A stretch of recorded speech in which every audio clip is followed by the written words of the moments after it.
Chapter 5. The Prisoners. The temperature had risen while Harvey had been at lunch. A heat haze hovered over the lawn, which was lusher and more thick with flowers than he remembered, and it made the trees around the house shimmer. He headed toward them, calling Wendell's name as he went. There was no reply. He glanced back toward the house, thinking he might see Wendell at one of the windows, but they were all reflecting the pristine blue. He looked from the house to heavens. There was not a cloud in sight. And now a suspicion stole upon him, which grew into a certainty as his gaze wandered back to the shimmering copse and the flowers underfoot. During the hour he'd spent in the cool of the kitchen, the season had changed. Summer had come to Mr. Hood's holiday house. A summer as magical as the spring that had preceded it. That was why the sky was so faultlessly blue, and the birds making such music. The leaf-laden branches were no less content, nor the blossoms in the grass, nor the bees that buzzed from bloom to bloom, gathering the season's bounty. All were in bliss. It would not be a long season, Harvey guessed. If the spring had been over in a morning, then most likely this perfect summer would not outlast the afternoon. I'd better make the most of it, he thought, and he hurried in search of Wendell. He finally discovered his friend sitting in the shade of the trees, with a pile of comics at his side. "Want to sit down and read?" he asked. "Maybe later," said Harvey. "First, I want to go look at this lake you were talking about. Are you going to come?" "What for? I told you it's no fun." "All right, I'll go on my own." "You won't stay long," Wendell remarked, and he went back to his reading. Though Harvey had a good idea of the lake's general whereabouts, the bushes on the side of the house were thick and thorny, and it took him several minutes to find a way through them. By the time he caught sight of the lake itself, the sweat on his face and back was clammy, and his arms had been scratched and bloodied by barbs. As Wendell had predicted, the lake wasn't worth the trouble. It was large, so large that the far side was barely visible, but gloomy and drear, both the lake and the dark stones around it covered with a film of green scum. There was a legion of flies buzzing around in search of something rotten to feed on, and Harvey guessed they would have no trouble finding a feast. This was a place where dead things belonged. He was about to leave when a movement in the shadows caught his eye. Somebody was standing further along the bank, almost eclipsed by the mesh of the thicket. He moved a few paces closer to the lake and saw that it was Lulu.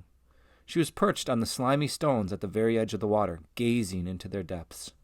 Speaking in a near whisper, for fear he'd startle her, Harvey said, It looks cold." She glanced up at him, her face full of confusion, and then, without a word of reply, turned and bounded away through the bushes. "Wait!" Harvey called, hurrying toward the lake.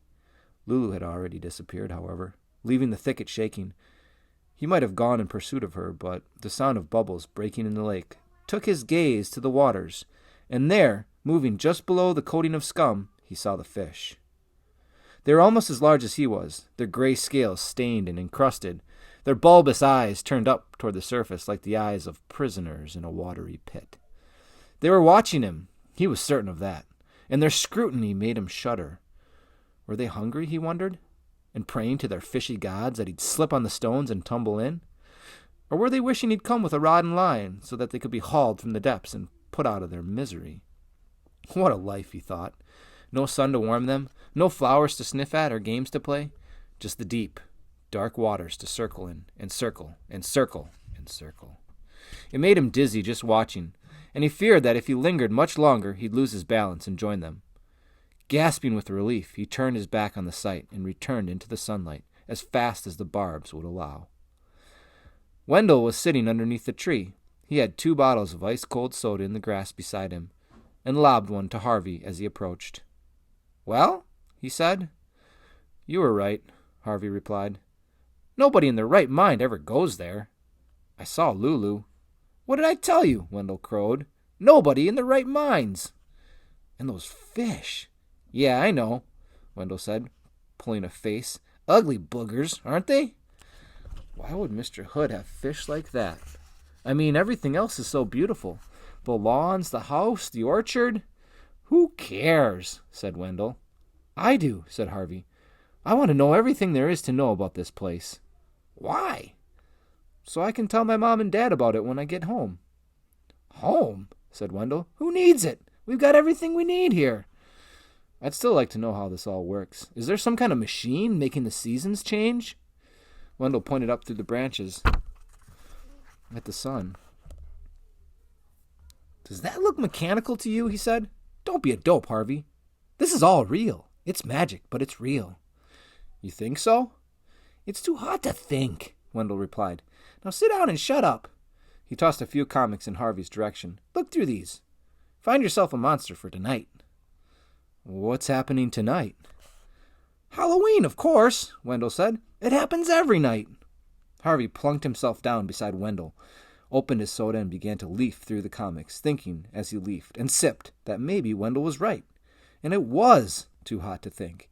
However, this miraculous place worked. It seemed real enough. The sun was hot, the soda was cold, the sky was blue, the grass was green. What more did he need to know? Somewhere in the middle of these musings, he must have dozed off, because he woke with a start to find that the sun was no longer dappling the ground around him, and Wendell was no longer reading at his side. He reached for his soda, but the bottle had fallen over, and the scent of sweet cherry had attracted hundreds of ants.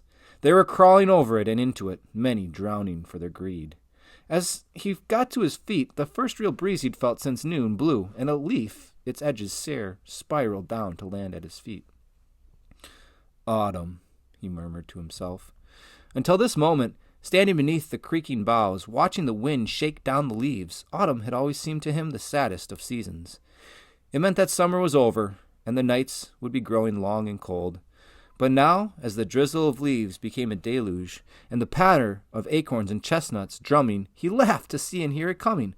By this time, he was out from under the trees. He had leaves in his hair and down his back, and he was kicking them up with every racing step.